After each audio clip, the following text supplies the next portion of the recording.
Hello friends, मेरा नाम है रजत जायसवाल और आप देख रहे हैं स्टडी मोटिवेशन चैनल, जहां हम लोग एनसीईआरटी के बुक्स को कवर करते हैं।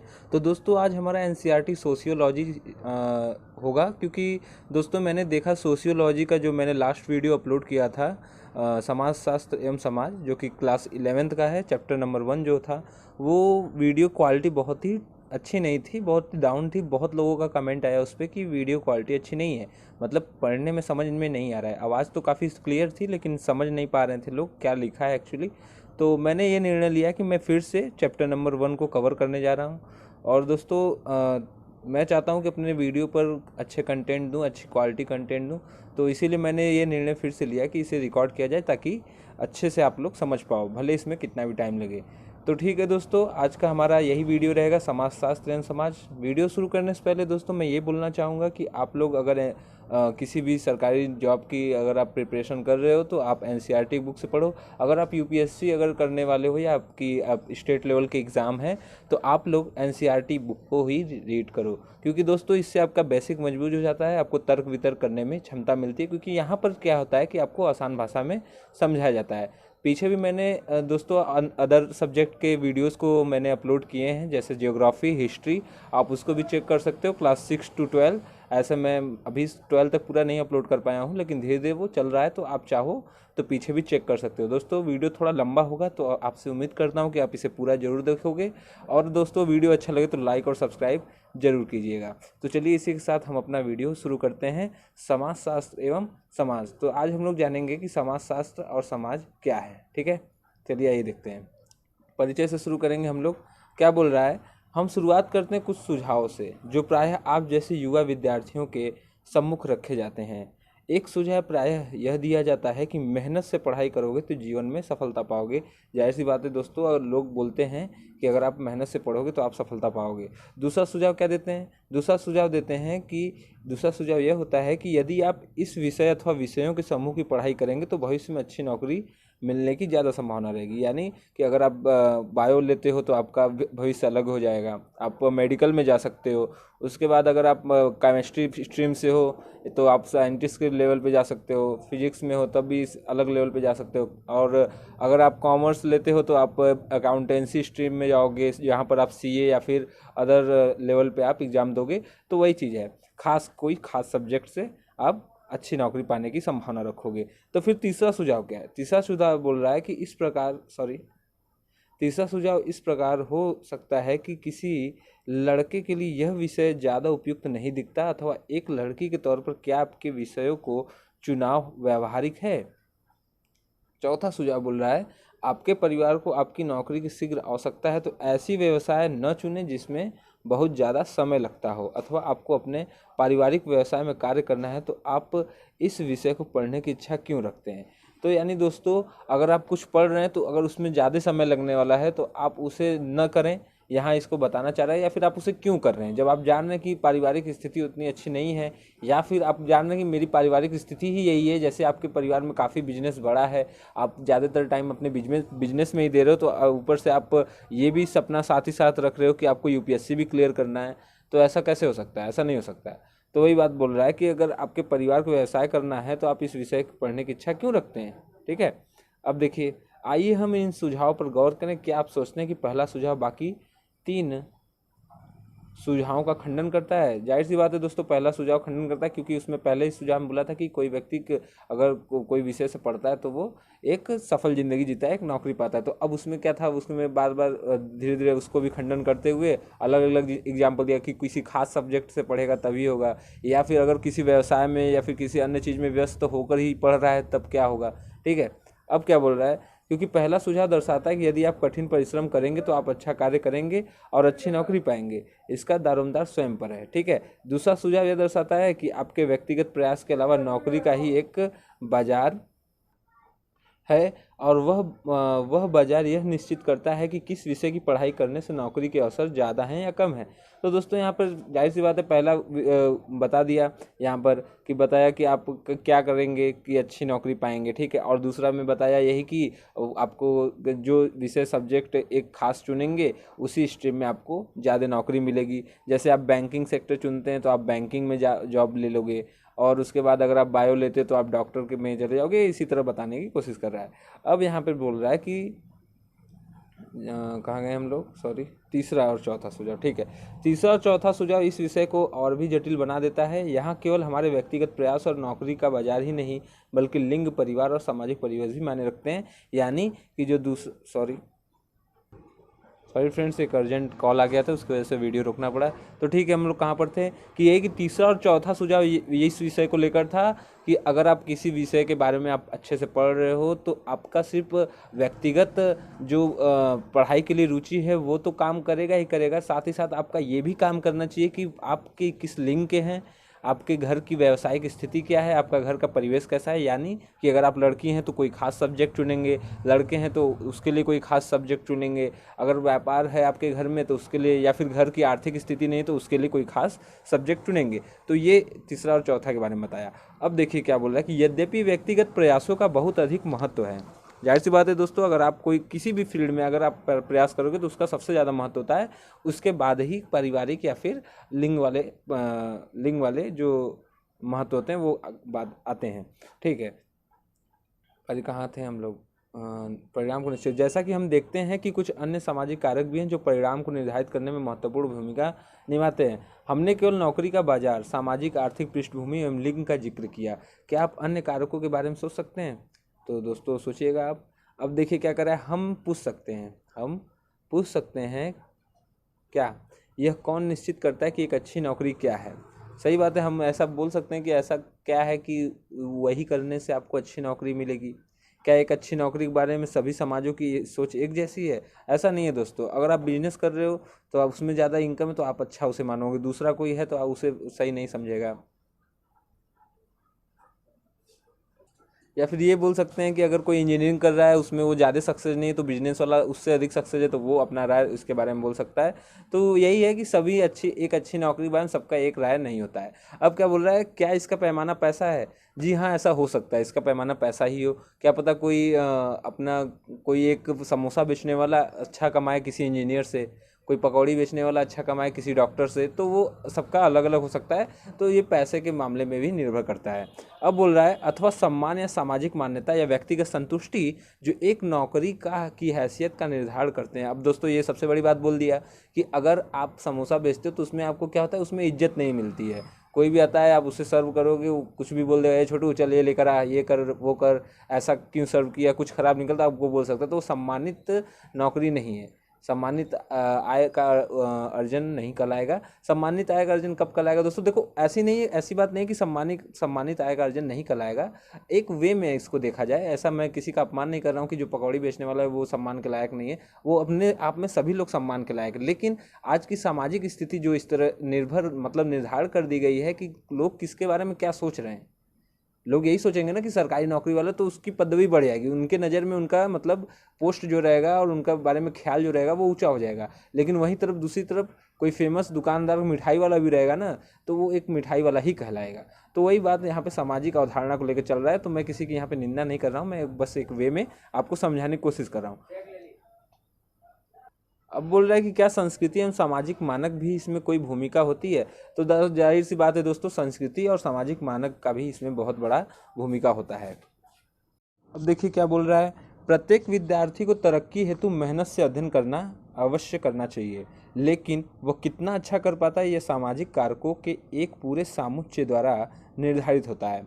जैसा कि सभी जानते हैं दोस्तों कि अगर कोई व्यक्ति या कोई विद्यार्थी अच्छे से मेहनत करेगा तो वो सफल जरूर होगा, लेकिन उस मेहनत के पीछे उसका सामाजिक कारक जो रहता है वो ये निर्धारित करता है कि वो सक्सेस होगा कि नहीं। सामाजिक कारक के थ्रू में उनका मतलब मोटिवेट करने वाले लोग वहाँ पर हों। जब भी आप उनको देखें, विद्यार्थियों लोग को देखें, वो सामाजिक वहाँ का परिवेश अच्छा हो, रहन सहन अच्छी हो। कोई भी मतलब अगर आप कश्मीर को ही ले लो, वहाँ पर आपको देखते हैं आए दिनों आतंकी घटना होते रहते, तो वहाँ के जो युवा पीढ़ी है वो क्या करता है, सबसे छिन्न भिन्न हो जाता है। मतलब कि उन लोगों का पढ़ाई में ज़्यादातर मन नहीं लगता है, उन लोग का भी मन इसी समय हो जाता है। जैसे आप देखते हो पत्थरबाजों को, तो उन लोग क्या हो रहा है, वहाँ का परिवेश उस प्रकार है, वहाँ का मौसम उस प्रकार है, वहाँ का समाज उस प्रकार है कि क्लियर सही नहीं हो पा रहा है। तो अभी क्या है कि अभी बहुत हद तक वहाँ पे काफ़ी सुधार आ चुके हैं, और जब से 370 आर्टिकल लागू हो गया है तो सॉरी हटा दिया गया है, तो अब से वहाँ पे बहुत सारे नियम कानून बदले हैं, जिसकी वजह से अब युवाओं में भी कुछ जोश देखने को मिल रहा है, कुछ आगे कर गुजरने का जज्बा दिख रहा है। तो दोस्तों देखो, समाज पे भी बहुत सारी चीज़ें निर्भर करती हैं। अब क्या बोल रहा है, ठीक है, निर्धारित होता है। नौकरी का बाजार अर्थव्यवस्था की जरूरतों से परिभाषित होता है। अर्थव्यवस्था की जरूरतें भी पुनः सरकार की आर्थिक एवं राजनीतिक नीतियों पर निर्भर रहती हैं, आप सभी जानते हैं। फिर बोल रहा है किसी विद्यार्थी की नौकरी के अवसर इस विशिष्ट राजनीतिक आर्थिक आंकड़ों के साथ साथ उसके परिवार की सामाजिक पृष्ठभूमि से भी प्रभावित होती है, यानी कि उसकी सामाजिक पृष्ठभूमि उनके परिवार की क्या रही, क्या पता उनका पहले किसी से वाद विवाद रहा हो, तो इस प्रकार से भी वो प्रभावित हो जाते हैं। फिर बोल रहा है यहाँ से हम इस बात का प्रारंभिक ज्ञान मिलता है कि किस प्रकार समाजशास्त्र मानव समाज का एक अंतः संबंधित समग्र के रूप में अध्ययन करता है, और किस तरह समाज और व्यक्ति एक दूसरे से अंतः क्रिया करते हैं। यानी दोस्तों, जो समाज में रहेगा वो समाज के व्यक्तियों से अंतः क्रिया करेगा, उनसे बात करेगा, उनसे मेल मिलाप रखेगा, उनकी संस्कृतियों को अपने में धारण करेगा, तो वो क्या है, वो अंतः समग्र वाली बात आ जाएगी। तो फिर कह रहा है उच्चतर माध्यमिक विद्यालयों में विषयों के चुनाव की समस्या विद्यार्थी का व्यक्तिगत मामला है, सही बात है। इसके बावजूद अधिकांश विद्यार्थी इस समस्या से प्रभावित रहते हैं कि प्रभावित रहते हैं, अतः प्रत्यक्ष है कि ये एक व्यापक जनहित का मुद्दा है। यानी दोस्तों, अगर आप कोई भी स्ट्रीम से पढ़ना चाहो तो ये आपका अपना पर्सनल प्रॉब्लम है। आप कोई भी स्ट्रीम चुन सकते हो, चाहे आप बायो ले सकते हो, आप केमिस्ट्री ले सकते हो, आप BA कर सकते हो, अथवा कुछ भी कर सकते हो, लेकिन फिर भी उसमें बहुत सारी परेशानियां देखने को मिलती हैं।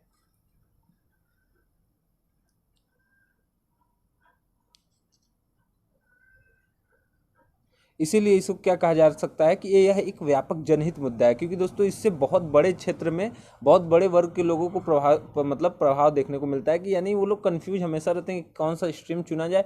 क्योंकि दोस्तों आज हर स्ट्रीम में बहुत ज़्यादा ही भागम दौड़ है, बहुत ज़्यादा ही मार काट है। हर सब्जेक्ट, किसी भी सब्जेक्ट में आप किसी भी स्ट्रीम से जाते हो तो आपको हमेशा टफ चैलेंज को पूरा करने होते हैं, हमेशा आपको आपके कम्पिटेटिव लेवल को बढ़ाए जाते हैं। तो फिर बोल रहा है समाजशास्त्र एक कार्य, व्यक्तिगत समस्या और जनहित मुद्दे के बीच संबंध को स्पष्ट करना है, यह इस अध्याय की पहली विषय वस्तु है। यानी दोस्तों यहाँ पर यह बताएगा कि समाजशास्त्र जो है वो व्यक्तिगत समस्या को किस प्रकार जनहित मुद्दों में संबंध स्पष्ट करते हुए बताएगा। यानी कि एक समाज का हिस्से की कोई समस्या है तो वो किस प्रकार पूरे देश की समस्या बन जाती है, तो इसके बारे में यह स्पष्ट करेगा। आइए देखते हैं अब क्या हो रहा है। ठीक है, इधर हो गया, अब इधर भी था। हाँ, अच्छा चलिए, ठीक है। हम ये पहले ही देख चुके हैं कि एक अच्छी नौकरी का अर्थ भिन्न भिन्न समाजों में भिन्न भिन्न है। जैसा कि सभी जानते हैं, एक अच्छी नौकरी कहीं भी कोई भी ऐसा, जैसा कि मैंने आपको एग्जांपल दिया, एक समोसे वाला अगर आप मंथली करोड़ों कमा रहा है तो उसके नज़र में समोसा बेचना बेहतर है। अगर कोई डॉक्टर है जो अपने महीने मंथली 2 करोड़ कमा रहा है तो वो अपने नज़र में बेस्ट है। लेकिन दोस्तों एक चीज़ और मैंने बताया था कि सम्मान वाली बात, तो वो सम्मान वाली बात आप लोग उसको ध्यान उसको रख कर चलिएगा, ठीक है। किसी व्यक्ति के लिए किसी नौकरी की सामाजिक प्रतिष्ठा कितनी है अथवा नहीं है, यह उस व्यक्ति के प्रासंगिक समाज की संस्कृति पर निर्भर करता है। जाहिर सी बात है दोस्तों, वहाँ की संस्कृति कैसी है, वहाँ के लोग कैसे हैं, तो वो उसकी सामाजिक प्रतिष्ठा पर निर्भर करेगा। यानी दोस्तों ये बताने की कोशिश कर रहा है कि अगर किसी समाज का व्यक्ति कुछ भी कार्य कर रहा है, वो भले ही कम पैसा कमा रहा है, लेकिन वहाँ की जो सामाजिक स्थिति है या सामाजिक लोग जो हैं, वहाँ के समाज के जो लोग हैं, उसको काफ़ी उत्साहित करते हैं, हमेशा हमेशा उसकी तारीफ करते हैं, हमेशा वहाँ का रहन सहन अच्छा है, तो क्या करता है, वहाँ के क्या होगा, वो प्रासंगिक समाज की संस्कृति पर निर्भर करेगा। फिर बोल रहा है प्रासंगिक समाज का क्या अर्थ है।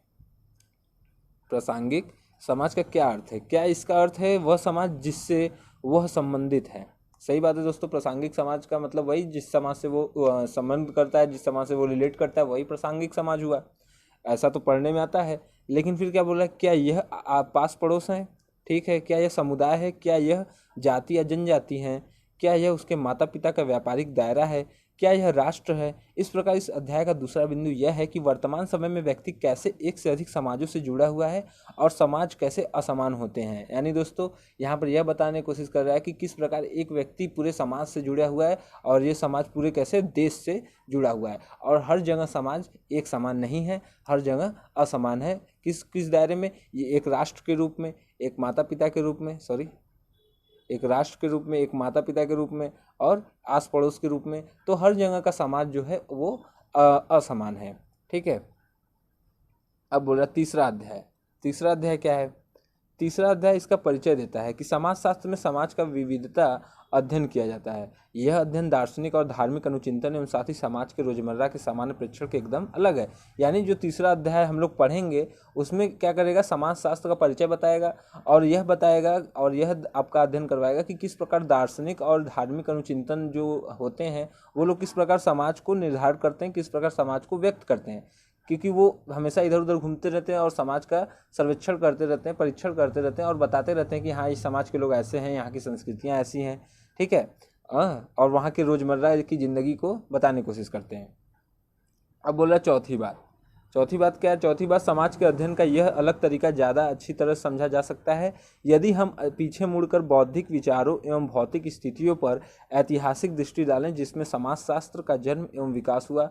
ये विचार एवं भौतिक विकास मुख्यतः पाश्चात्य थे परंतु उनके परिणाम विश्वव्यापी थे। यानी दोस्तों यहाँ पर इसके बारे में बता रहा है कि चौथा परिणाम कब का बात कर रहा है? बौद्ध के टाइम का बात कर रहा है, जब बौद्ध अनुयायी लोग आए थे तो वो लोगों ने भी समाज का आधुनिकीकरण या फिर वहाँ पर कुछ आमूलचूल परिवर्तन करने की कोशिश किया था। वहाँ पर भी जैसे कि आप देख सकते हैं कि बुद्ध धर्म पर बुद्ध जी के पास एक अंगुलीमाल डाकू आता है जो कि उनसे मतलब मारने की धमकी देता है, लेकिन फिर भी बौद्ध जी कभी भी उसके सामने डरते नहीं है।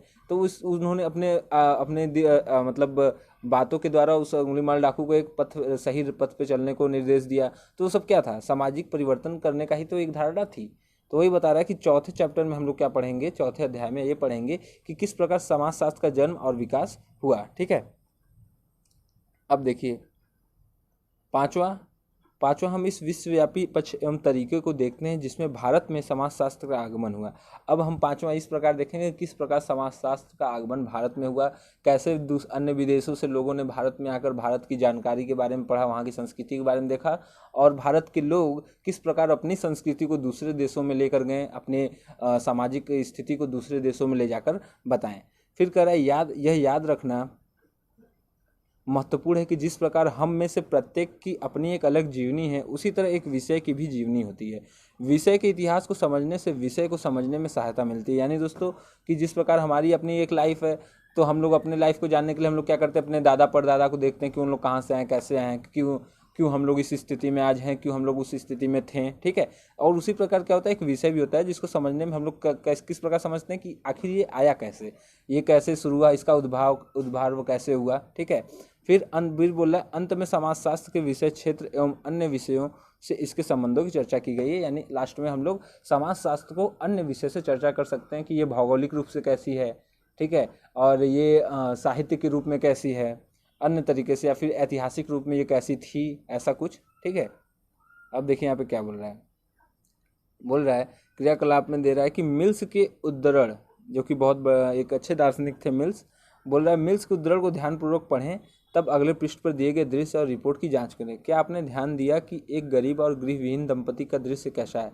समाजशास्त्री कल्पना गृहविहीन को समझने और इसकी एक जनहित मुद्दे की तरह व्याख्या करने में सहायता करती है। क्या आप गृहविहीनता के कारणों को पहचान सकते हैं? क्या आपकी कक्षा के विभिन्न समूह इसके संभावित कारणों पर सूचना एकत्र कर सकते हैं? उदाहरणतः रोजगार संभावनाएं, गाँव से शहरों में प्रवसन आदि, इन पर चर्चा कीजिए। तो ये दोस्तों आपका एक कार्य बताने के लिए कोशिश कर रहा है, तो वो क्लास इंटर वाले लोगों के लिए है। अगर आप इंटर में हैं तो आप इसको जरूर ध्यान दीजिए। अगर आप यूपीएससी की प्रिपरेशन कर रहे हैं तो आप लोग के भी ये बहुत इंपॉर्टेंट है क्रियाकलाप। अगर आप ये करते हैं तो आपकी जो तर्क वितर्क करने की क्षमता होती है, आपके ऐसे राइटिंग या फिर मेंस राइटिंग करने की जो क्षमता होती है उसमें आपकी बढ़ोतरी मिलती है। तो इसलिए दोस्तों क्रियाकलाप आप लोग जरूर किया कीजिए, इससे आपके मोटिवेशन भी मिलता है।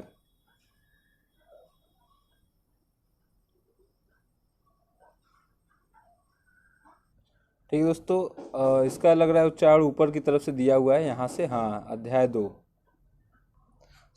2 नहीं, मतलब दूसरा पार्ट आ गया। पहले में हम लोगों ने क्या पढ़ा, परिचय। अब दूसरे में देखते हैं क्या बता रहा है, समाजशास्त्री कल्पनाएं, व्यक्तिगत समस्याएं एवं जनहित के मुद्दे। अब देखिए दोस्तों, दूसरा हम लोग का क्या था, व्यक्तिगत समस्या और जनहित का मुद्दा किस प्रकार बन जाता है, जो कि हम लोगों ने पढ़ा था। ठीक है। अब इसको देखते हैं, आइए। हम अपनी शुरुआत कुछ सुझावों के एक समुच्चय के साथ हमने अपनी शुरुआत कुछ सुझावों के एक समुच्चय के साथ की थी, जिसमें हमारा ध्यान इस ओर आकर्षित किया कि व्यक्ति और समाज एक समाजशास्त्री कल्पना में इतिहास और जीवन कथा को समझने एवं समाज में इन दोनों के संबंध को समझाने में सहायता करती है। ठीक है, हम लोगों ने क्या पढ़ा था? हम लोगों ने पढ़ा था कि समाजशास्त्री कल्पना हमें क्या ज्ञात कराता है कि किसी की व्यक्ति का इतिहास और जीवन कथा कैसी थी। ठीक है, वहाँ के सामाजिक लोग कैसे थे, वहाँ पे उनके संबंध कैसे थे। यही ना अभी हम लोग पीछे उच्चारण किया था कि वहाँ पे दार्शनिक लोग कैसे मतलब जाकर दूसरे देशों में बताएं या फिर घूमकर अपने बारे में बताते हैं। तो वही बात है।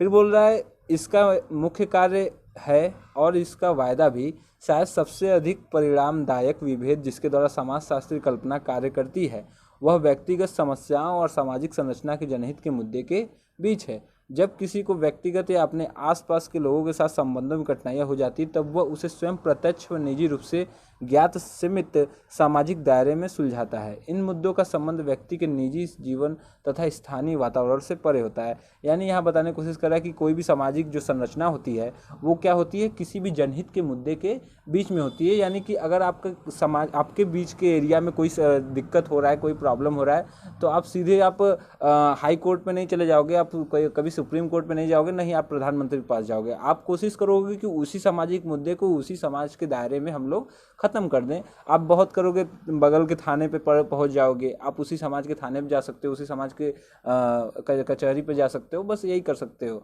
मतलब करने को तो आप बहुत कुछ कर सकते हो, लेकिन एक सामाजिक दायरा बना होता है सबके, जो कि उस सामाजिक दायरे में ही सभी को सुलझाया जाता है, आपस के निजी मामलों को, व्यक्तिगत मामलों को। ठीक है, प्रत्यक्ष चाहे अप्रत्यक्ष रूप से वहीं पे सुलझाया जाता है। इसमें लोगों को बहुत सारी कठिनाइयाँ भी होती हैं आसपास, जैसे सामाजिक मुद्दों पर कोई किसी को कठिनाई हो गई, किसी के रहन सहन से किसी को कठिनाई हो, जैसे आजकल हमारा जो धर्म चल रहा है हिंदू मुस्लिम का, अगर कोई हिंदू है तो उसके बगल में मुस्लिम अगर मुर्गा काट के खा रहा है तब उसको दिक्कत है।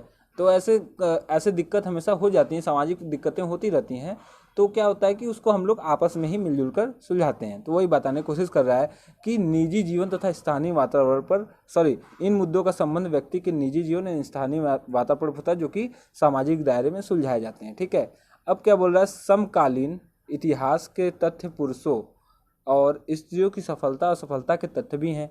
जब एक समाज का औद्योगिकरण होता है और एक किसान श्रमिक बन जाता है, एक सामंत समाप्त हो जाता है या व्यवसायी बन जाता है, जब कोई वर्ग उठता है या गिरता है, एक व्यक्ति रोजगार युक्त अथवा बेरोजगार हो जाता है, तब विनियोग की दर ऊपर नीचे जाती है, आदमी का मन उछलता है या टूट जाता है। जब युद्ध होता है तो एक बीमा एजेंट रॉकेट लॉन्चर बन जाता है, एक स्टोर क्लर्क रडार मैन बन जाता है, एक पत्नी अकेली रह जाती है, एक बालक पिता के बगैर बड़ा होता है। एक व्यक्ति की जिंदगी या एक समाज का इतिहास दोनों को जाने बिना समझा नहीं जा सकता है। यानी दोस्तों यहाँ पे मिल्स ने एक बहुत ही बड़ी बात बोली है कि किस प्रकार स्त्रियों की सफलता असफलता के तथ्य भी हैं, जो कि किस प्रकार है। जब किसी समाज में औद्योगिकरण होगा यानी कल कारखानों का विकास होगा तो क्या होगा, श्रमिकों को रोजगार मिलेगा तो क्या होगा, रोजगारी बढ़ेगी, वहाँ पर रोजगारी बढ़ेगी तो लेन देन भी बढ़ेगा, वहाँ का विनिमय स्थिति और मजबूत होगी। हाँ, फिर अगर मान लीजिए कभी आक्रमण हो जाता है, कभी युद्ध स्टार्ट हो जाता है, तो क्या होता है कि क्या होता है उस समय बीमा एजेंट रॉकेट लॉन्चर बन जाते हैं वहाँ पर। हाँ, रॉकेट लॉन्चर बन जाता है मतलब सेंस में कि वो लोग क्या करते हैं कि बीमा कराना स्टार्ट कर देते हैं सबका फटाफट। ठीक है, और उसके बाद इसी में बोल रहा है कि जनहित कहाँ थे हम लोग, हाँ यहाँ तो नहीं थे ना यार, सॉरी हाँ ये था। हाँ, जैसे कि उसके बाद क्या होता है, जैसे युद्ध हुआ तो कोई अगर वहाँ पे किसी परिवार का व्यक्ति युद्ध में शामिल है, अगर उसकी मृत्यु हो जाती है तो उसकी वाइफ अकेली रह जाती है, उसके बेटे को उसके बिना बड़ा होना पड़ता है। तो वही एक समाज के बारे में यहाँ बता रहा है कि ये एक समाज का इतिहास दोनों को जाने बिना समझा नहीं जा सकता है। यानी ये एक तरीके से समाज का वर्णन किया गया है। ठीक है दोस्तों, अगर आप इसे ध्यान से अगर आप देखोगे तो यह किसी न किसी तरीके से किसी देश का वर्णन करेगा। यहाँ पर बताना चाह रहा है कि पहले क्या था, हम लोगों के पास कुछ नहीं था तो हम लोग खेती बाड़ी करते थे, अपना कमाते खाते थे। फिर धीरे धीरे क्या हुआ, औद्योगिकरण हुआ, औद्योगिकरण से क्या हुआ, रोजगार उत्पन्न हुआ, मतलब कल कारखाने लगने लगे, हमारा देश विकसित करने लगा। फिर देश विकसित करने लगा तो रोजगार में बढ़ोतरी हुई, यानी श्रमिक को क्या हुआ, रोजगार मिलने लगा। रोजगार मिलने लगा तो उसी प्रकार फिर क्या हुआ, धीरे धीरे अच्छे मतलब विनियोग हमारे मजबूत होते चले गए पैसे के लिए।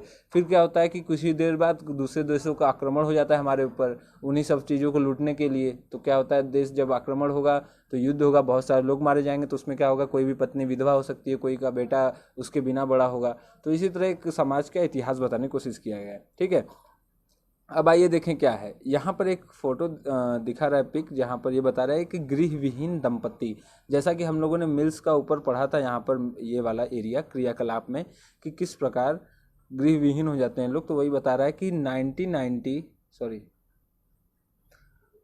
वर्ष 1999 से 2000 के आरंभ हुई इंदिरा आवास योजना सरकार के ग्रामीण विकास मंत्रालय MORD तथा भवन एवं विकास शहरी निगम हुडको द्वारा संचालित एक विशाल योजना है, जो गरीब और गृहविहीन लोगों के लिए मुफ्त आवास मुहैया कराएगी।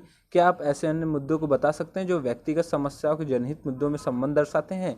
तो दोस्तों अभी तो फिलहाल मोदी जी की सरकार है, तो उन्होंने बहुत सारे ऐसे मुद्दे योजनाएं लेकर आए हैं। उज्ज्वला योजना और आयुष्मान भारत योजना, ऐसे करके बहुत सारी योजनाएं बनाए गए हैं, जिसमें हम लोग क्या करते, उसमें वो लोग क्या करते हैं, गरीबों को उनको मतलब बहुत आर्थिक रूप से मदद करते हैं। तो दोस्तों फिर अब आगे देखते हैं क्या बदला है कि दूसरे से परस्पर किस प्रकार संबंधित है। यहाँ पर ख़त्म हुआ था कि ये यहाँ पर ख़त्म हुआ था कि समझा नहीं जा सकता है कि यह दूसरों से परस्पर किस प्रकार संबंधित हैं। ठीक है, यह एक ऐसा बिंदु है जिस पर समाजशास्त्री पीढ़ियों से विचार विमर्श करते आ रहे हैं। सी राइट मिल्स समाजशास्त्री कल्पनाओं पर अपनी दृष्टि मुख्यतः इस बात को सुलझाने पर टिकाते हैं कि किस तरह व्यक्तिगत और जनहित परस्पर संबंधित है। यानी कि वो इस तरीके से मतलब इस बात को सुलझा नहीं पा रहे हैं कि किस प्रकार कोई व्यक्ति सामाजिक से व्यक्तिगत और जनहित रूप से परस्पर संबंधित है। मीन्स ये हुआ कि क्या कोई व्यक्ति, जरूरी तो नहीं है कि कोई व्यक्ति है तो वो नया नया आया, ठीक है, वो कहीं से उसका ट्रांसफ़र हुआ, नए समाज में गया, सामाजिक एरिया उसके लिए नया है, तो किस प्रकार उससे घुल मिल सकता है? अचानक तो घुल मिल नहीं सकता। तो उसी की बात कर रहे हैं कि वो अभी इस गुत्थी को सुलझाने में अभी समर्थ नहीं हुए कि उसका उस समय क्या धारणा होगा। अब आते हैं थर्ड पॉइंट पर। थर्ड पॉइंट क्या है हमारा, देखिए, समाजों में बहुलताएं एवं असमानताएं। यहाँ पर समाजों में बहुलताएं व असमानताएं, यानी कि किस प्रकार समाज में बहुलताएं और असमानताएं देखने को मिलती हैं। जाहिर सी बात है दोस्तों, हमारे समाज में आज भी हमारे अगर प्रैक्टिकली रूप से देखा जाए तो आज भी बहुत जगह ऐसे देखने को मिल जाते हैं कि ऊंची जाति नीची जाति पर ऐसे लोग वाद विवाद करते रहते हैं, जो कि एक अच्छी धारणा नहीं है। हम लोग एक समान हैं, हम लोग पूरे लोग हिंदुत्व हैं, कोई मुस्लिम हिंदू नहीं है, कोई किसी का मतलब धर्म जो है सब है, लेकिन फर्स्ट ऑफ ऑल हम लोग क्या हैं, हिंदू हैं। तो कभी भी इस धारणा से नहीं देखना चाहिए कि वो मुस्लिम है, वो हिंदू है, वो सिख है, वो जैन है, या फिर वो SC ST है, या फिर वो जनरल है। ऐसा कुछ नहीं करना चाहिए, सभी लोग एक समान है। ठीक है दोस्तों, अब ये देखिए क्या बोल रहा है कि समकालीन विश्व में एक प्रकार से देखा जाए तो हम एक से ज़्यादा समाजों से जुड़े हुए हैं। जब हम विदेशियों के बीच हमारे समाज की बात करते हैं तो हमारा मतलब भारतीय समाज से हो सकता है, लेकिन भारतीयों के बीच हमारे समाज को भाषा, समुदाय, धर्म या जाति अथवा जनजाति के संदर्भ में भी लिया जा सकता है। यानी दोस्तों यहाँ बता रहा है कि अगर आप विदेश में रहोगे तो अपने समाज के बारे में बात करोगे तो आप किसके बारे में बात करोगे, भारतीय समाज के बारे में बात करोगे, क्योंकि आप वहाँ पर अपने भारत को रिप्रेजेंट करोगे। लेकिन जब आप भारत में रहोगे तो किस आधार पर बात करोगे, सामाजिक आधार पर, किसके आधार पर, आप भाषा के आधार पर बात करोगे, समुदाय के आधार पर बात करोगे, धर्म के आधार पर बात करोगे, और जाति और जनजाति के आधार पर बात करोगे। ठीक है, अब यहाँ क्या बोल रहा है कि यह विविधता इस बात का निर्णय करने में कठिनाई पैदा करती है कि हम किस समाज की बात कर रहे हैं। लेकिन शायद लगता है कि समाजों का खाका खींचने का समस्या अकेले समाजशास्त्रियों की ही नहीं है, जैसा कि नीचे दी गई टिप्पणी से प्रकट होता है। अब दोस्तों यहाँ पे बता रहा है कि ये जो विविधता है, इसके कारण बहुत सी कठिनाइयाँ उपस्थित हो जाती हैं, जो कि बहुत से रूप में देखने को मिलती हैं। किसी का भाषा अलग है, किसी का जाति अलग है, किसी का रंग रूप अलग है, किसी का धर्म अलग है। तो क्या होता है, इस रूप में अध्ययन करने पे क्या होता है ना, समाजशास्त्री को बहुत ज़्यादा दिक्कत होता है। अगर कोई एक समान रहे या फिर बहुत ज़्यादा विविधता न हो तो एक बार को समाजशास्त्री पढ़ भी सकता है, उनका सामाजिक रवैया आप समझ सकता है। लेकिन जहाँ पर हर चीज़ में अलग अलग भिन्नता हो तो वहाँ पर कैसे भी कोई इसमें अनुमान नहीं लगा सकता, तो उसमें बहुत सारी समस्या आती हैं, वही बता रहा है। क्या बोल रहा है, अपनी फिल्मों में अपनी फिल्मों में क्या दिखाया जाए कि इस प्रकार चर्चा करते हुए मशहूर भारतीय फिल्मकार सत्यजीत राय हैरानी से कहते हैं। क्या कहते हैं, देखिए, आप अपनी फिल्मों में क्या रखेंगे कि क्या आप क्या छोड़ सकते हैं? क्या आप शहर को पीछे छोड़कर गांव में जाएंगे जहां विशाल चारागाहों में गाय चढ़ती हैं और चारवाहे बांसुरी बजाते हैं, या आप एक साफ सुथरी एवं ताज़ा तरीन फिल्म बना सकते हैं जिसमें एक नाविक गीतों की सी मोहक लय होगी, ठीक है? अथवा आप इतिहास में पीछे महाकाव्य में जाएंगे जहां दैत्यों और देवों ने महान संग्राम में महान संग्राम में उसको देखा जाएगा दोस्तों, हिस्सा लिया था, जिनमें भाइयों ने भाइयों का संहार किया था। अथवा आप वही ठहरे रहेंगे जहां आप वर्तमान में यहीं इसी विकट भीड़ भाड़ चकाचौंध भरे शहरों के बीचों बीच इसके कोलाहल और दृश्यों और परिवेश के विरोधाभासों को स्वर मिलाने का प्रयास करेंगे। यानी दोस्तों यहाँ पर एक फिल्म के द्वारा समझाया गया है सामाजिक वर्णन, एक प्रकार से ये सामाजिक वर्णन दे रहा है कि किस प्रकार हमारा समाज जो है हर जगह अलग अलग है, और एक फिल्मकार के लिए वो किस प्रकार भिन्न होती है, और समाज शास्त्र के लिए किस प्रकार ये दिक्कत पैदा करती है। यानी दोस्तों कि जैसे फिल्मकार होता है वो चाहे तो किसी गांव के एरिया में जाकर खेत खलिहान दिखाए, बढ़िया से नाव वाव चलाता हुआ व्यक्ति दिखाए, जैसा कि आपको देखने को मिल जाते हैं किसी किसी मूवीज़ में, या फिर किसी किसी मूवीज़ में आपको ये भी देखते हैं, जैसे महाभारत या फिर पद्मावती, रानी पद्मावती आप देखे होंगे, या फिर बाजीराव मस्तानी, ऐसे टाइप के पिक्चर देखेंगे जहाँ पर आपको पुराने ज़माने के एरिया में दिखाएंगे, मोहनजोदड़ो।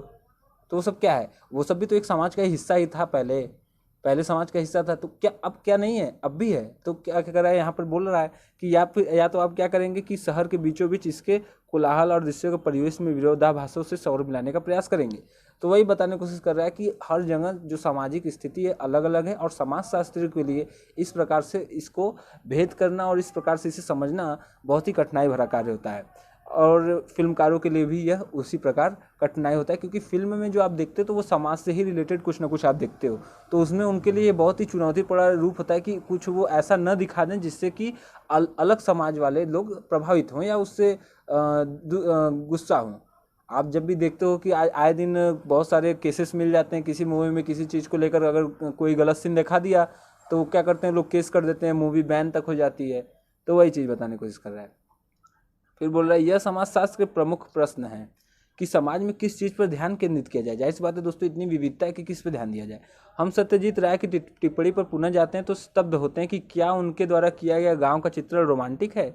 एक समाजशास्त्री के नज़रिए से गांव के एक दलित के नीचे दिए गए चित्रण की इसको तुलना करना उल्लेखनीय होगा।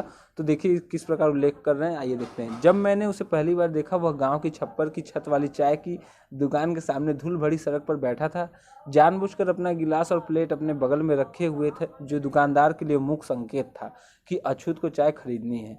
मूली एक 40 वर्षीय पान से मैले हुए दांतों वाला मरियल सा व्यक्ति था जिसके लंबे बाल पीछे की तरफ लटके हुए थे। यानी यहाँ पर एक कथा का वर्णन किया जा रहा है छोटे में, कि जिस प्रकार दिखा रहा है कि एक दुकान है जहाँ पर एक दलित व्यक्ति जो कि 40 वर्ष का बूढ़ा आदमी है, गंदे मैले कपड़ों में चाय पीने की कोशिश कर रहा है, मतलब चाय खरीद के पीने की कोशिश कर रहा है। यानी वही एक दृश्य बता रहा है, आपको दृश्य समझाने की कोशिश कर रहा है कि किस प्रकार समाज में विभिन्नता देखने को आपको मिल जाती है, सामाजिकरण करने में कठिनाई किस प्रकार उत्पन्न होती है। तो वही है, आइए देखें। फिर यह क्रियाकलाप बता रहा है कि भारत सरकार का आर्थिक सर्वेक्षण बताता है कि सफाई सुविधाएं सिर्फ 28% लोगों को प्राप्त है। सामाजिक असमानता के अन्य संकेतों मसलन शिक्षा, स्वास्थ्य, रोजगार इत्यादि के बारे में भी मालूम कीजिए। यानी दोस्तों यहाँ पे बता रहा है क्रियाकलाप में आपको पता करना चाहिए कि पहले तो बता दिया कि सफाई स्थिति जो है वो 28% तक ही है। सिर्फ 28% लोग ही भारत में जो है वो सफाई का ध्यान ज़्यादा तौर पर रखते हैं। और इसी प्रकार हमारा शिक्षा किस प्रकार है, कितने % शिक्षा है, कितने % स्वास्थ्य, तो आप इसकी जानकारी लगाइए। आपको मेंस में आंसर राइटिंग के लिए बहुत ही उपयोगी होगा ये चीज़, अगर क्वेश्चन इससे बनते हैं तो। अब आइए यहाँ पर देखिए क्या बोल रहा है। अमर्त्य सेन का उद्धरण शायद इसका ज़्यादा अच्छी तरह वर्णन करेगा कि इस प्रकार असमानता समाजों के बीच केंद्रीय बिंदु है। यानी अमर्त्य सेन जो कि एक समाजशास्त्री और शास्त्री मेरे हिसाब से तो दोनों हैं, क्योंकि उनकी राइटिंग में ऐसी स्किल देखने को मिलती है। तो यहाँ पे बता रहे हैं कि कुछ भारतीय अमीर अधिकांश नहीं है, ठीक है, कुछ भारतीय अमीर है लेकिन बहुत से नहीं है। फिर बोला कुछ बहुत अच्छी तरह शिक्षित हैं, अन्य निरक्षर हैं, कुछ विलासिता की ज़िंदगी बसर करते हैं, कुछ थोड़े से पारिश्रमिक के बदले कठोर परिश्रम करते हैं, कुछ राजनीतिक रूप से शक्तिशाली होते हैं लेकिन दूसरे किसी भी चीज़ को प्रभावित नहीं करते हैं, कुछ के पास ज़िंदगी में आगे बढ़ने के लिए अनेक अवसर हैं, जबकि अन्य के पास अवसरों का नितांत अभाव है। कुछ के प्रति पुलिस का व्यवहार सम्मानजनक रहता है, जबकि कुछ अन्य के लिए अत्यधिक असम्मानजनक। ये असमानता के कुछ विभिन्न प्रकार हैं, उनमें से प्रत्येक के लिए गंभीर चिंतन की आवश्यकता है। यानी दोस्तों अमर्त्य सेन ने अपने बुक में इसे लिखा था कि किस प्रकार समाज में असमानताएं देखने को मिलती है। असमानता किस रूप में देखने को मिलती है कि कोई गरीब है तो बहुत सारे लोग, कोई अमीर है तो बहुत सारे लोग गरीब हैं, कोई शक्तिशाली है तो कोई कमज़ोर है, कोई पढ़ा लिखा बहुत है तो बहुत सारे लोग नहीं पढ़े लिखे हैं। तो इस प्रकार की उनकी और उनके जीवन जो सामाजिक अंतर है वो बहुत ही डिफरेंस होता है, मतलब बहुत ज़्यादा ही अंतर होता है उन दोनों के बीच में, और इन पर इस अंतर पे बात करना या चिंता करना बहुत ही आवश्यक हो जाता है। तो ये अमर्त्य सेन ने अपने भाषण में बताया था। अब आता है समाजशास्त्र का परिचय।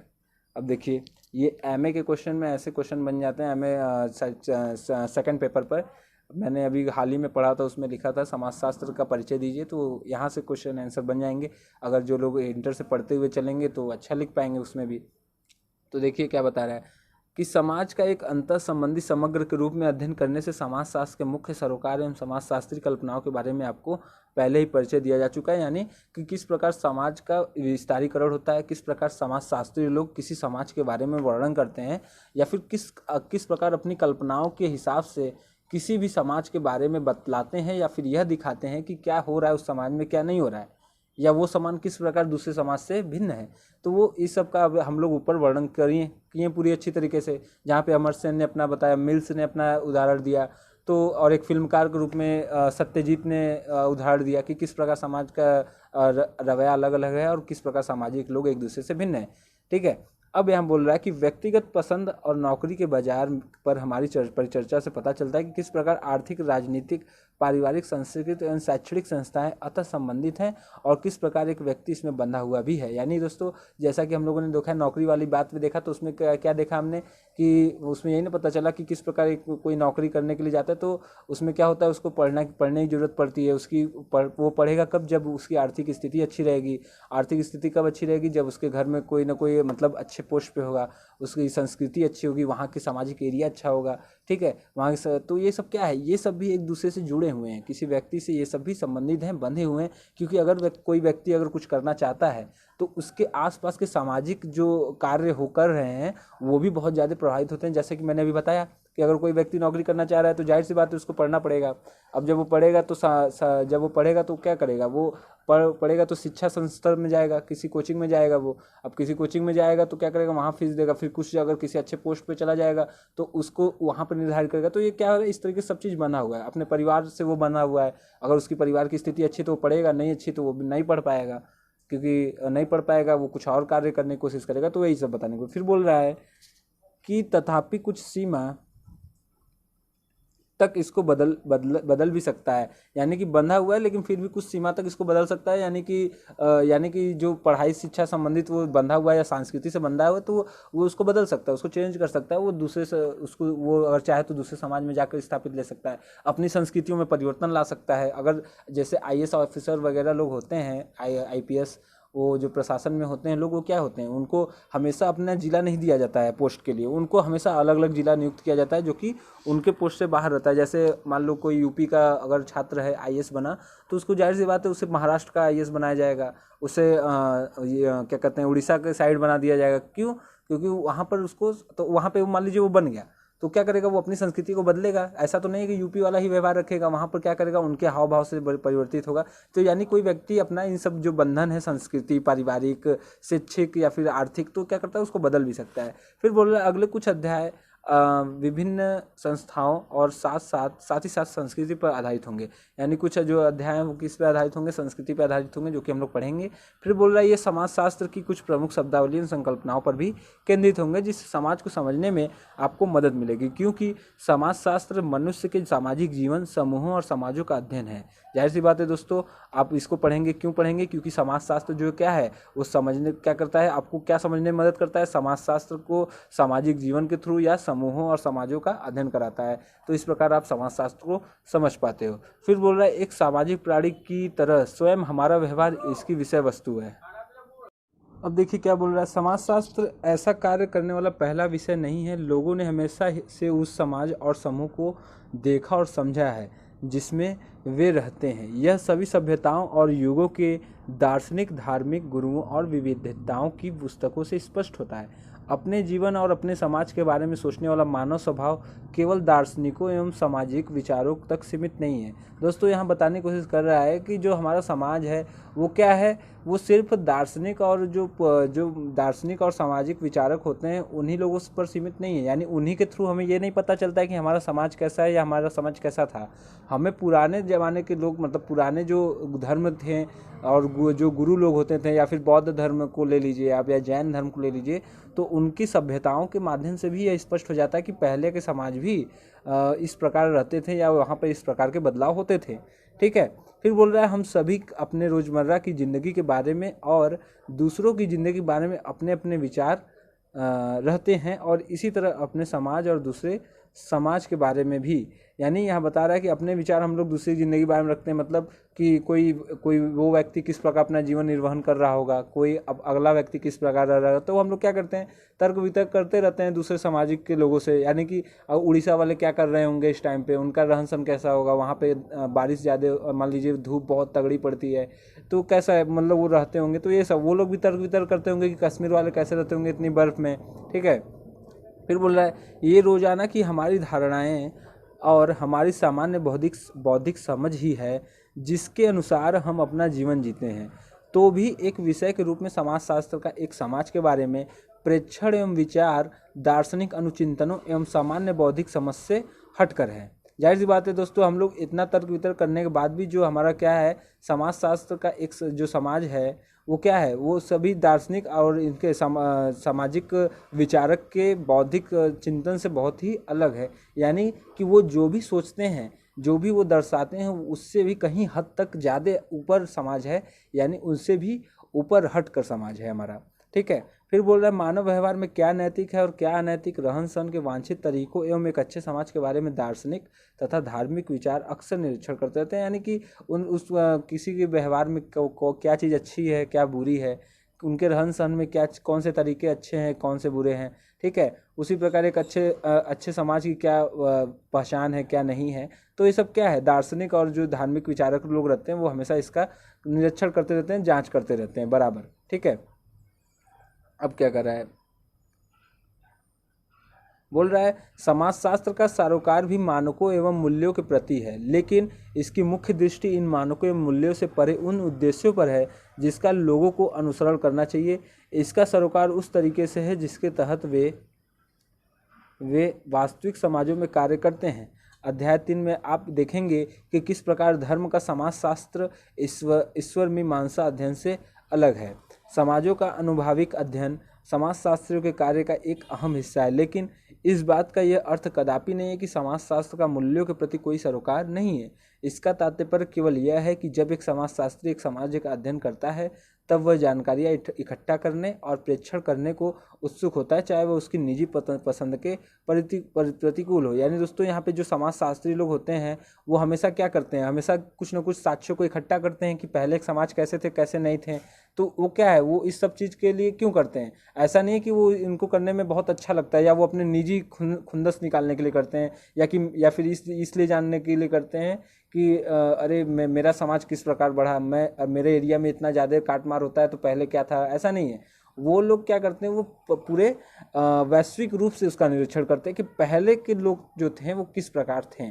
ठीक है। ऐसा कोई बात नहीं है कि वो अपने निजी रूप में उसको जानकारी इकट्ठा करें या फिर अपने मज़े के लिए करें, वो बस एक अध्ययन करता है जो कि ये बताते हैं कि समाज किस प्रकार मतलब बढ़ा, किस प्रकार पे पहले था, या फिर उसका वो निरीक्षण करते रहते हैं बराबर, खोज या जांच पड़ताल करते रहते हैं। तो वही बताने की कोशिश कर रहा है। फिर बोल रहा है इसको स्पष्ट करने के लिए पीटर बर्जर एक असामान्य लेकिन प्रभावकारी तुलना पेश करते हैं। वो क्या पेश करते हैं देखिए, बोलते हैं किसी राजनीतिक या सैनिक संघर्ष में विरोधी पक्ष के जासूसी तंत्र द्वारा इस्तेमाल की गई सूचनाओं को हथियाना काफ़ी फायदेमंद होता है, लेकिन इसका कारण यही है कि एक सफल जासूसी तंत्र की सूचनाएं पूर्वाग्रहों से मुक्त होती है।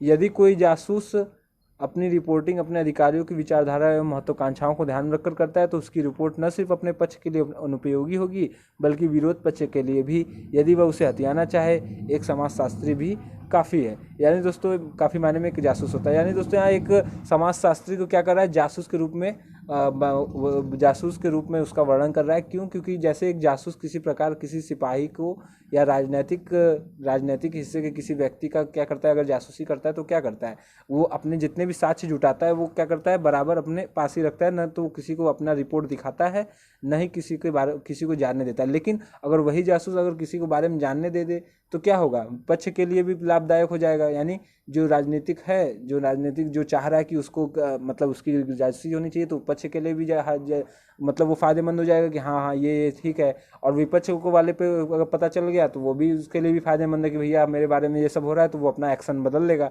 तो वही सब बताने की कोशिश कर रहा है कि एक समाजशास्त्री भी काफ़ी हद तक एक जासूसी होता है। वो पुराने हिसाब से अपने निर्णयों को देखता है, पुराने टाइम पे क्या था या फिर आने वाले टाइम में हमारा समाज किस प्रकार होगा।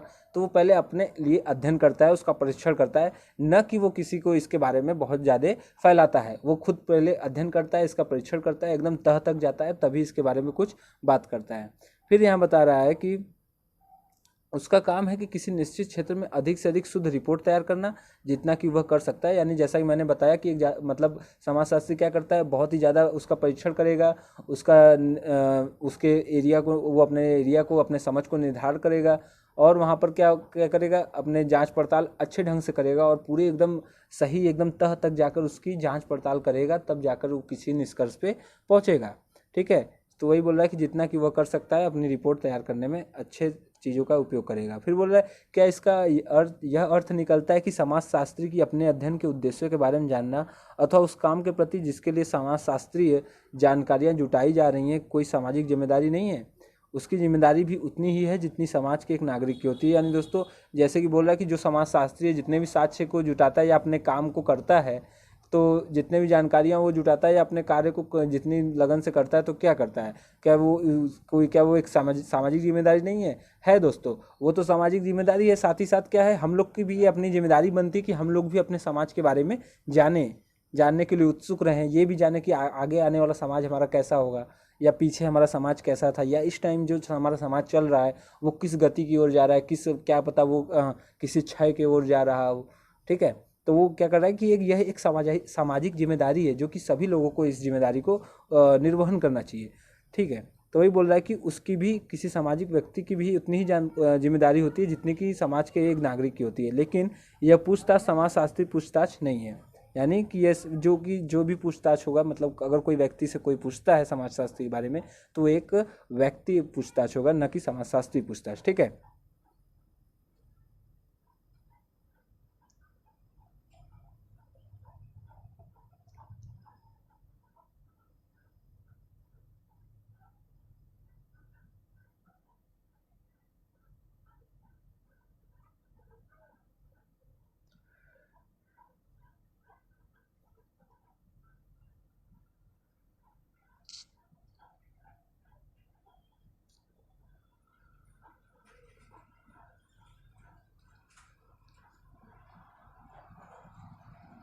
अब क्या बोल रहा है, देखिए, यह तो एक जीव विज्ञानी की जैविकी एक ज्ञान की तरह है जिसका उपयोग या तो स्वस्थ करने के लिए या खत्म करने के लिए किया जा सकता है। लेकिन इसका यह अर्थ नहीं है कि जीव विज्ञानी जिस उस जिम्मेदारी से मुक्त हैं जिसके लिए वह कार्य कर रहा है, परंतु यह एक जैविकी प्रश्न नहीं है। यानी उसको भी उसी वे में समझाया है दोस्तों, जिस प्रकार समाजशास्त्री के बारे में समझाया है कि जिस प्रकार एक जीव विज्ञानी होता है वो क्या करता है, वो अपने कार्य को करने के लिए तरह तरह की चीज़ों का उपयोग करता है। ठीक है, मतलब जीव विज्ञानी क्या करेगा, जीवों की उपयोग, मतलब उनको स्वास्थ्य के लिए उपयोग जो चीज़ होगा उसका उपयोग करेगा।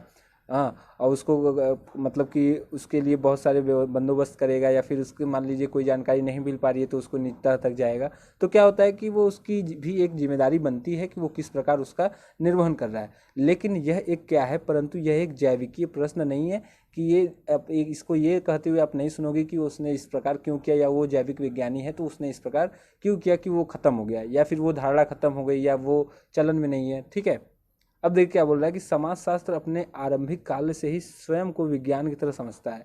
जाहिर सी बात है दोस्तों, जो समाजशास्त्र है वो शुरू से ही वो एक साइंस की तरह, साइंस की वे में समझा जा रहा है कि किस प्रकार जो कि समाज में बदलाव हुए, किस प्रकार कैसे क्या हुआ। तो एक तरह के साइंस के रूप में समझा जा सकता है कि समाजशास्त्र प्रचलित सामान्य बौद्धिक प्रेक्षणों या दार्शनिक अनुचिंतनों या ईश्वरवादी व्याख्यानों से हटकर वैज्ञानिक कार्यविधियों से बना हुआ है। यानी दोस्तों कि जो समाजशास्त्र है वो प्रचलित सामान्य बौद्धिक प्रेक्षण, यानी कि जो प्राचीन अवधारणा थी बौद्धिक ग्रंथों से जो हमें मिली है, या फिर दार्शनिक अनुचिंतनों के द्वारा, जो दार्शनिक हमारे एक दूसरे देश से जाकर हमारे समाज को या हमारी सामाजिक बातों को जिस प्रकार वो बतलाते हैं या घुमाते हैं, तो उसी प्रकार यहाँ बता रहे हैं कि वैज्ञानिक अधिकारियों का जो क्या है, वैज्ञानिक जो है इसी चक्कर ये सब क्या है, वैज्ञानिक विधि में बंधी हुई है। यानी कि अगर कोई भी तर्क वितर्क करता है तो एक साइंटिफिक वे में करता है, न कि वो किसी भी बात पे बोल देगा, क्योंकि उसके पीछे जब तक लॉजिक नहीं होगा तो दोस्तों कोई मतलब नहीं निकलने वाला है।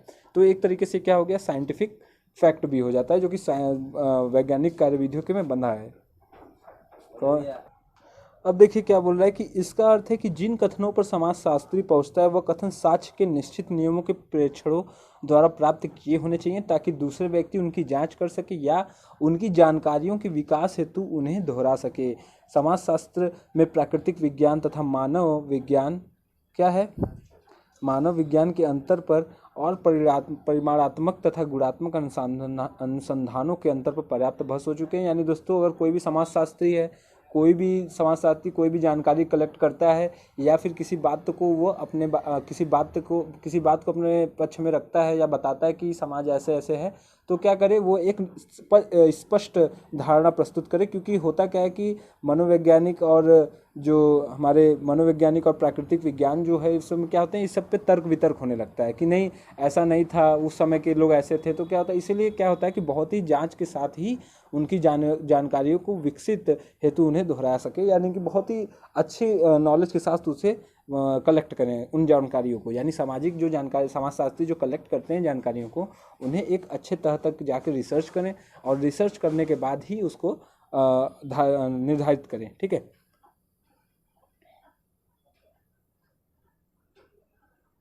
अब देखिए क्या है, हमें यहाँ इस विवाद में नहीं पड़ना है, लेकिन यहाँ जो बात प्रासंगिक है वह यह है कि समाजशास्त्र को अपने प्रेक्षणों और विश्लेषणों में कुछ निश्चित नियमों का पालन करना होता है, ताकि दूसरे के द्वारा उसकी जांच की जा सके। यानी दोस्तों हमें इस विवाद में नहीं पड़ना है कि वो क्यों ऐसे किया क्यों नहीं किया, लेकिन हाँ ये एक बात जरूर है कि वो जो भी समाजशास्त्र जो भी अपने विश्लेषण या फिर अपने जो भी पक्ष या फिर निर्धारित बात को स्पष्ट रूप से रखता है, तो वो क्या करे, बस एक अच्छे नियमों के साथ या नियमों का पालन करते हुए उसके अच्छे से जांच पड़ताल करे और स्पष्ट रूप से उसको बात को सामने लाए, ताकि बाद में कोई वाद विवाद स्पष्ट या उत्पन्न न हो, और मान लीजिए उत्पन्न हो भी तो उसकी जांच करवाई जा सके बस। ठीक है, अब बोल रहे अगले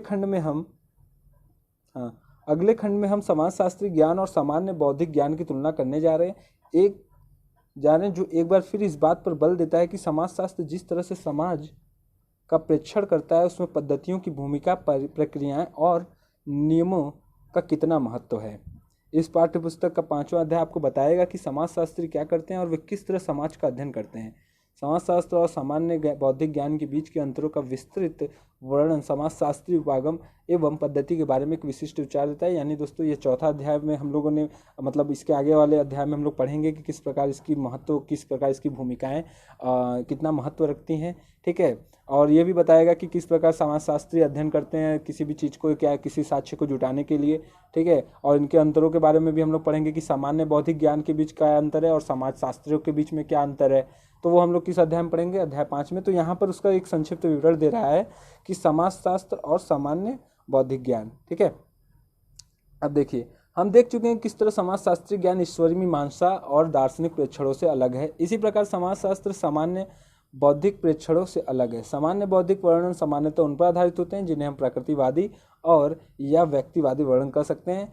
तो यहाँ पर दोस्तों बता रहा है, दोनों में अंतर डिफरेंस कर रहा है कि समाजशास्त्र और सामान्य बौद्धिक ज्ञान के बारे में यहाँ डिफ्रेंशिएट किया गया है कि किस प्रकार एक समाजशास्त्र जो होता है वो अपने पक्ष पे बात को रखता है, और अगर देखा जाए तो सामान्य बौद्धिक ज्ञान भी होते हैं कहीं कहीं पे कि जो ये निर्धारित करते हैं कि नहीं ये समाज इस प्रकार भी हो सकते थे।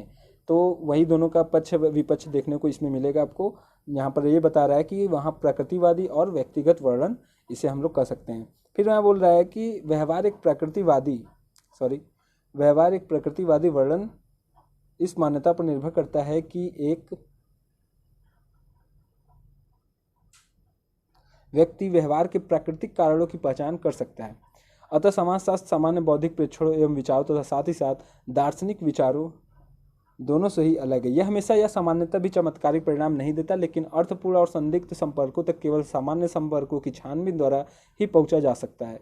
समाजशास्त्रीय ज्ञान में बहुत अधिक प्रगति हुई है और ज़्यादा प्रगति तो सामान्य रूप से हुई, परंतु कभी कभार नाटकीय उद्भव से भी प्रगति हुई। यानी दोस्तों यहाँ बता रहा है कि जो समाजशास्त्र के वर्णन होते हैं या जो दिए हुए वर्णन होते हैं वो हमेशा ही क्या होते हैं कि चमत्कारिक परिणाम जो होते हैं वो नहीं देते हैं, लेकिन अर्थपूर्ण तो देते हैं। यानी कि वो जो समाजशास्त्री जिस बात का निर्धार करके बात को रखते हैं तो वह इस प्रकार तो स्पष्ट नहीं होता है कि हाँ बहुत ही अच्छा है, लेकिन उनका एक अर्थ निकल कर सामने आता है कि हाँ ये ऐसा हो सकता है। ठीक है, तो यहाँ पर वही बता रहा है कि अगर उस अर्थ को समझा जाए तो हम लोग क्या कर सकते हैं कि उस अर्थ को समझते हुए अगर कोई जांच पड़ताल किया जाए तो उस जांच पड़ताल के माध्यम से हम उस अर्थ तक पहुँच सकते हैं। तो वहाँ बताने की यही कोशिश कर रहा है कि केवल सामान्य संपर्कों की छानबीन द्वारा ही पहुंचा जा सकता है। फिर बोल रहा है कि समाजशास्त्रीय ज्ञान में बहुत अधिक प्रगति हुई है, ज़्यादा प्रगति तो सामान्य रूप से या कभी कभार नाटकीय रूप से उद्भव हुई है। अब बात कर रहा है कि समाजशास्त्र में संकल्पनाओं, पद्धतियों और आंकड़ों का एक पूरा तंत्र है। ठीक है, समाजशास्त्र में संकल्पनाओं, पद्धतियों और आंकड़ों का एक पूरा तंत्र है, जिससे इससे कोई फर्क नहीं पड़ता कि यह किस तरह संयोजित है। यह सामान्य बौद्धिक ज्ञान से प्रतिस्थापित नहीं किया जा सकता। अब क्या बोल रहा है कि सामान्य बौद्धिक ज्ञान अपरिवर्तनीय क्योंकि यह अपने उद्गम के बारे में कोई प्रश्न नहीं पूछता है, या दूसरे शब्दों में यह अपने आप से यह नहीं पूछता मैं यह विचार क्यों रखता हूँ। एक समाजशास्त्री को अपने स्वयं के बारे में तथा अपने किसी भी विश्वास के बारे में प्रश्न पूछने के लिए सदैव तैयार रहना चाहिए, चाहे वह विश्वास कितना भी प्रिय क्यों न हो। क्या वास्तव में ऐसा है? दोस्तों देखो, यहाँ पे समाजशास्त्री को लेकर एक प्रश्न खड़ा कर रहा है कि जो समाजशास्त्र जो होते हैं वो जो भी निर्धारित करते हैं, जो भी सामाजिक दिनचर्या को या जीवन को निर्धारित करते हैं, तो क्या वो इतना ही सही रहता है?